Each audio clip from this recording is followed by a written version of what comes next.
Assalamualaikum warahmatullahi wabarakatuh. Alhamdulillah wassalatu wassalamu ala Rasulillah wa ala alihi wa ashabihi wa mawala. Para pemirsa dimanapun Anda berada, semoga senantiasa dilimpahi keberkahan oleh Allah Subhanahu wa ta'ala. Manusia, kita sebagai manusia terdiri dari dua. Yang pertama sisi yang lahir, yang kedua sisi yang batin. Sisi yang lahir kita mempunyai tulang, kulit, kemudian anggota-anggota tubuh yang terlihat, yang bisa dilihat dengan alat-alat teknologi yang canggih. Tetapi kemudian ada sisi yang lain, yaitu sisi batin kita. Ada kita mempunyai akal, kita mempunyai kalbu, kita mempunyai ruh. Di dalam kalbu ada lub, di dalam lub ada fuad, di dalam fuad ada sir. Artinya bahwa banyak sebenarnya dimensi-dimensi kehidupan kita yang tidak sama sekali tidak bisa tersentuh dengan teknologi, dengan ilmu pengetahuan yang hari ini mungkin semakin didamba-dambakan oleh orang. Tapi ada ilmu yang lebih mendalam daripada itu, melihat bagaimana sisi-sisi kedalaman daripada rohani kita. Satu kata tadi yaitu kalbu. Kalbu menjadi penting kita perhatikan. Kenapa? Sebagaimana dalam hadis Rasulullah sallallahu alaihi wasallam, "Inna fil jasadi lamudghatan, idza saluhat saluhal jasadu kullu, wa idza fasadat fasadal jasadu kullu, ala wa hiya al-qalb." Dari kata Nabi, sabda Rasulullah sallallahu alaihi wasallam, di dalam jasad itu ada kalbu. Di dalam jasad ada segumpal daging. Apabila baik daging itu, maka baiklah seluruh jasad. Apabila jelek atau kotor atau busuk segumpal daging itu, maka busuklah seluruh jasadnya. Ketahuilah, kata Nabi, bahwa yang segumpal daging itu adalah hati. Kalbu atau hati ini dalam istilah orang Arab mereka sering menyebut dengan istilah jantung. Tetapi yang hati secara hakiki tidak terletak di jantung itu, tidak terletak di kulit-kulit daging-daging itu. Hati yang secara hakiki sebagaimana ditafsirkan oleh Imam Al-Ghazali adalah latifah rabbaniyah. Itulah selembut-lembut latifah yang ada di dalam diri kita. Apabila kalbu ini menguasai diri kita, maka otomatis nafsu akan terkalahkan. Akan tetapi ketika nafsu ini lebih dominan dari kalbu kita, maka kalbu kita akan terkalahkan dan kita akan menjadi manusia yang hina, lebih hina daripada binatang. Tetapi manakala kita bisa mensinkronkan antara akal, antara kalbu, dan bisa mendominasikan ruh kita melebihi nafsu itu, maka insya Allah kita akan menjadi manusia yang paripurna, manusia yang insanun kamil, sebagaimana yang didambakan oleh para seluruh umat manusia. Dan ingatlah bahwa pemirsa, bahwa di dalam diri kita itu ada nur Rasulullah sallallahu alaihi wasallam.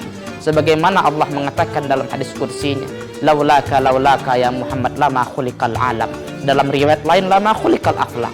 Ketahuilah wahai Muhammad, kalau bukan karena engkau wahai Muhammad, niscaya alam ini takkan pernah diciptakan. Artinya seluruh alam ini bersumber daripada nur Muhammad sallallahu alaihi wasallam itu. Nur Muhammad bersumber daripada nur Allah Subhanahu wa ta'ala. Maka lalu bagaimana cara kita mengontrol kalbu kita? Terlebih dahulu kita harus mengenali bahwa kalbu itu ada klasifikasinya. Yang pertama, klasifikasi kalbu yang diartikan dengan qalbun sahih, hati yang sehat. Yang kedua ada qalbun marid, hati yang sakit. Fi qulubihim maradun fazadahumullahu marada, ila akhir.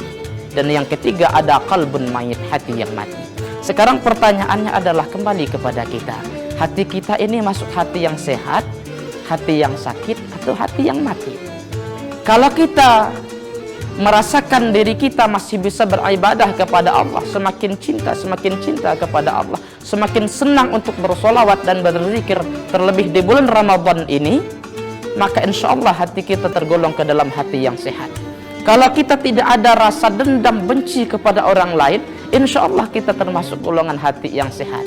Tetapi manakala masih ada rasa dendam di dalam hati, masih ada rasa benci kepada orang lain, sebenarnya itu fitrah manusia. Tetapi kalau kita kembalikan kepada hati yang sehat, bagaimanapun orang mencaci maki kita, kalau kita tak ada rasa dendam kepada dia, insya Allah hati kita tergolong hati yang sehat. Yang kedua adalah qalbun marid, hati yang sakit. Seperti apa hati yang sakit? Dia selalu lalai kepada Allah. Dia selalu lalai, dia selalu munafik kepada Allah, munafik kepada manusia. Dan yang ketiga, qalbun mait, hati yang mati. Na'udzubillah. Kita semoga terlindung dari hati yang mati. Artinya, hati yang mati ini, bagaimana dinasihati oleh orang lain, bagaimanapun diberikan pencerahan oleh orang lain kepadanya, hatinya tetap tak akan mau berubah. Dia selalu mengingkari kebenaran Allah dan Rasulnya. Maka caranya bagaimana? Cara bagaimana menyehatkan hati ini bagaimana? Caranya kita kembali kepada sebuah hadis, thalathu hisalin turithul qaswah fil qalbi, hubbut ta'am wa hubbun naum wa hubbur rahah. Ada 3 hal paling tidak yang paling dominan yang dapat membuat hati seseorang ini menjadi keras. Yang pertama itu adalah hubbut ta'am, banyak makan. Maka tujuan puasa ini sebenarnya untuk mengurangi makan itu. Ketika makan dikurangi, maka nafsu dengan sendirinya akan tunduk. Itu yang pertama, jangan banyak makan. Yang kedua yang membuat hati menjadi keras adalah hubbun naum, banyak tidur. Jangan terlalu banyak tidur, karena orang yang banyak tidur membuat dia malas, membuat dia segala hal susah untuk beribadah. Dan yang ketiga, hubbur rahah, banyak santai-santai, banyak senang-senang. Kita jangan santai-santai, jangan senang-senang. Walaupun ada yang mengatakan hidup santai masa depan cerah. Siapa bilang? Hidup itu harus dengan ikhtiar, harus dengan usaha yang diimbangi dengan tawakal kepada Allah Subhanahu wa taala. Mudah-mudahan hati kita terhindar dari 3 ini. Hubbut ta'am, terhindar dari banyak makan, banyak minum, dan banyak senang-senang. Semoga kita selalu memperbaiki hati kita dengan zikir, sholawat, puasa, ibadah, sunnah wajib yang lain sebagainya. Masyarul muslimin, mudah-mudahan bermanfaat bagi kita. Wassalamualaikum warahmatullahi wabarakatuh.